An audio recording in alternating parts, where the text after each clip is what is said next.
या देवी सर्वभूतेषु शक्तिरूपेण संस्थिता नमस्तस्यै नमस्तस्यै नमस्तस्यै नमो नमः। जय माता दी। आप सभी का भक्ति चैनल पर हार्दिक स्वागत है। माता रानी कृपा आप पर और आपके परिवार पर सदैव बनी रहे। आज आप सुनेंगे, आप सभी श्रवण कीजिए देवी भागवत महापुराण का 4था अध्याय। इस अध्याय में दक्ष प्रजापति की तपस्या से प्रसन्न भगवती शिवा का सती नाम से उनकी पुत्री के रूप में जन्म लेना, भगवती सती एवं भगवान शिव की परस्पर प्रीति का वर्णन है। श्री महादेव जी बोले, एक बार की बात है, जगत की सृष्टि करने वाले ब्रह्मा ने दक्ष प्रजापति को हर्षित करते हुए उनसे कहा, पुत्र, मैं तुम्हारे कल्याण की एक बात बता रहा हूँ, तुम उसे सुनो। साक्षात भगवान शिव ने परमापूर्णा प्रकृति की आराधना की तथा उन्हें भार्या बनाने के विचार में उनसे प्रार्थना की। इस पर उन प्रकृति ने वह बात स्वीकार कर ली। अतः वे महेश्वरी कहीं न कहीं जन्म लेकर उन शिव को पति के रूप में अवश्य प्राप्त करेंगी, इसमें मुझे कोई संदेह नहीं है।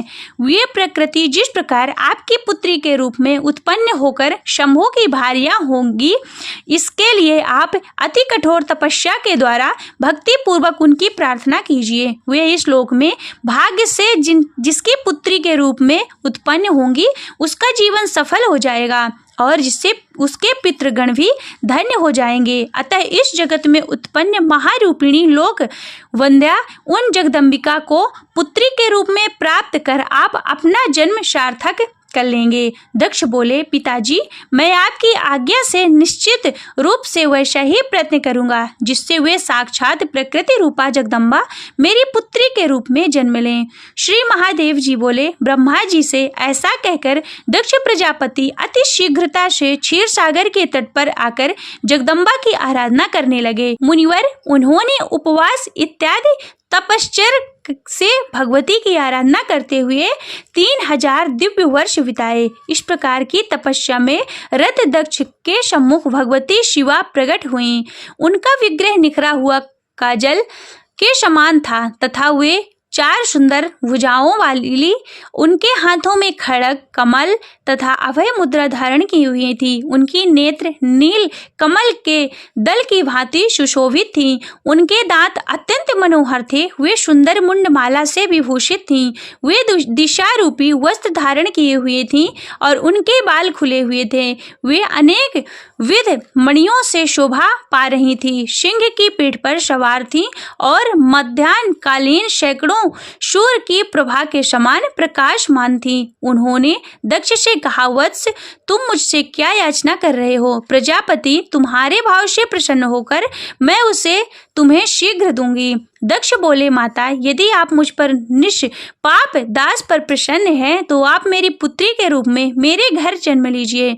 श्री देवी जी बोली, मुझे पत्नी के रूप में प्राप्त करने की कामना से शंभु ने पूर्व काल में मुझसे प्रार्थना की थी। वह प्रार्थना मैंने पूर्व में ही स्वीकार कर ली थी। अब मुझे कहीं जन्म लेना है।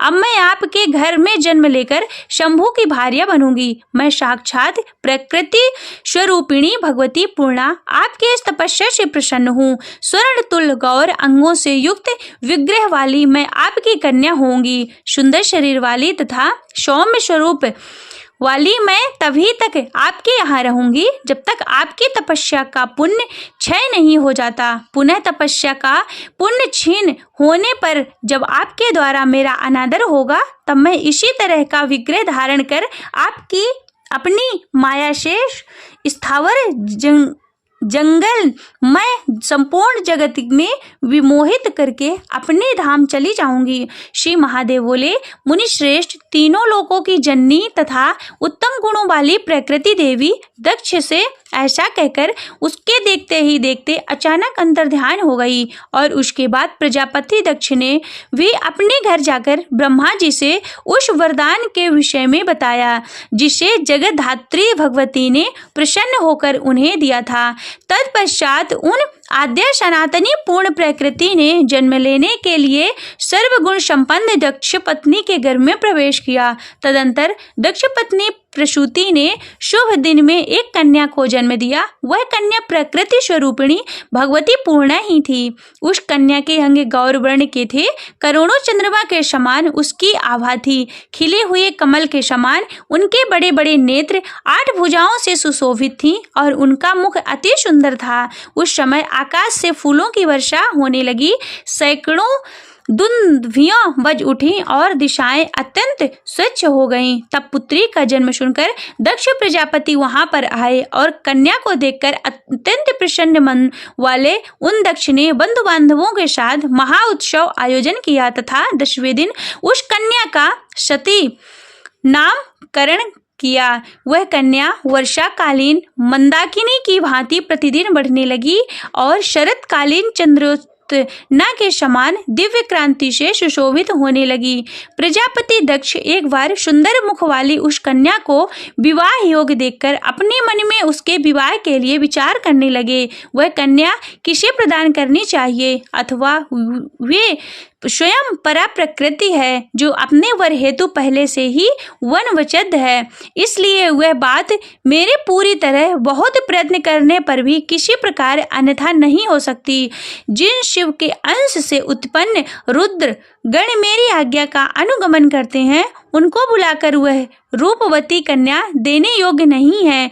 इस लिए शूलधारी शिव को बिना आमंत्रण किए श्रेष्ठ देव दैत्य गंधर्व और किन्नरों की एक शिवशून्य सभी बुलाकर मुझे स्वयं वरोत्सव यज्ञ का आयोजन करना चाहिए। तब वही होगा जो विधि का विधान होगा।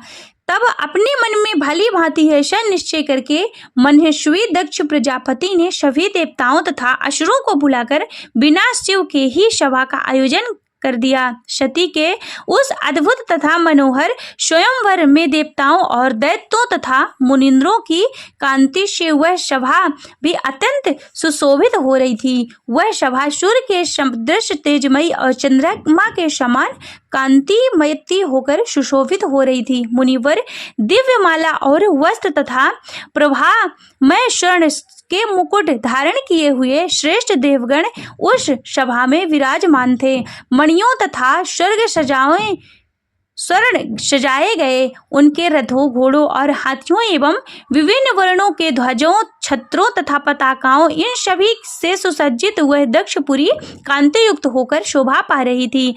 सैकड़ों हजारों नगाड़े, मृदंग और ढोल बजने लगे। उस ध्वनि से सारा आकाश गूंज उठा। उस सभा में गंधर्व गण मनोहर गीत गा रहे थे और सैकड़ों हजारों श्रेष्ठ अप्सराएं आनंदित होकर नाच रही थी। इसके बाद प्रजापति दक्ष ने शुभ समय आने पर त्रैलोक्य सुंदरी उस कन्या सती को सभा में बुलाया। मुनि श्रेष्ठ मनोहर तथा कांति युक्त वह सती परम प्रसन्नता पूर्वक वहां उपस्थित हुई। वह सौंदर्य की प्रतिमा के समान सुशोभित हो रही थी। इसी बीच सर्वश्रेष्ठ महेश्वर नंदी पर सवार होकर वहां पर आ गए और अंतरिक्ष में स्थित हो गए। तदंतर शिव विहीन उस सभा को देखकर प्रजापति दक्ष ने अपनी परम सुंदरी कन्या सती से यह कहा, माता, ये देवता, असुर, ऋषि तथा महात्मा लोग यहाँ उपस्थित हैं। इनमें से जो भी आपको अच्छा प्रतीत होता हो, उस गुणवान तथा सुंदर स्वरूप वाले को माला पहनाकर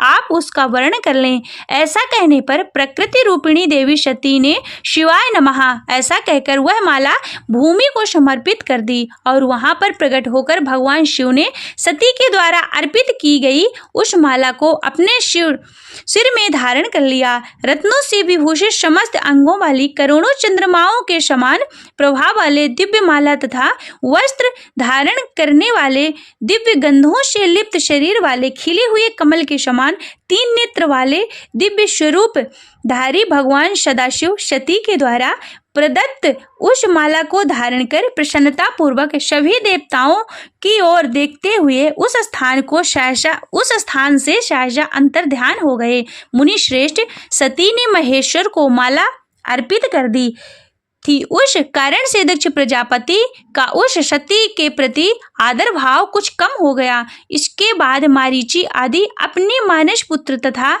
अन्य मुनीश्वरों के साथ वहां विराजमान ब्रह्मा जी ने सभी प्रजातियों के स्वामी दक्ष से यह बात कही, आपकी इस कन्या ने देवाधिदेव शिव का वरण किया है, इसलिए उन्हें महेश्वर को बुलाकर प्रयत्न पूर्वक वैवाहिक विधि विधान से अपनी पुत्री उन्हें दे दीजिए। उनका यह वचन को सुनकर प्रकृति देवी द्वारा कही गई पूर्व बात को याद करके दक्ष ने महेश्वर को बुलाकर उन्हें सती को सौंप दिया। महेश ने भी वैवाहिक विधान के साथ उनका प्रसन्नता पूर्वक पाणी ग्रहण कर लिया। इसके अनंतर ब्रह्मा, विष्णु और नारद आदि ऋषिगण देव वाक्यों के द्वारा उन स्तुतीय प्रिय शिव तथा शिवा को स्तुति से प्रसन्न करने लगे। सभी देवगण उनके ऊपर पुष्पों की वर्षा करने लगे। सैकड़ों हजारों दुंदुभियों भी बजने लगी। सभी देवता, गंधर्व तथा किन्नर अत्यंत प्रसन्न हो गए। जटा तथा भस्म धारण किए हुए विश्वेश्वर शिव को देखकर दक्ष प्रजापति के चित्त में बड़ी बड़ी व्याकुलता छाई हुई थी और वे मन ही मन सती को भी कोस रहे थे। तत्पश्चात सभी लोगों में एकमात्र सुंदर सती के साथ में लेकर महेश्वर हिमालय के अत्यंत सुंदर शिखर कैलाश के लिए प्रस्थान कर गए। इस प्रकार श्रीमद् देवी भागवत महापुराण के अंतर्गत श्री शिव नारद संवाद में सती विवाह वर्णन नामक चौथा अध्याय संपूर्ण हुआ। बोलिए उमापति महादेव की जय। आदिशक्ति माँ जगदम्बा की जय।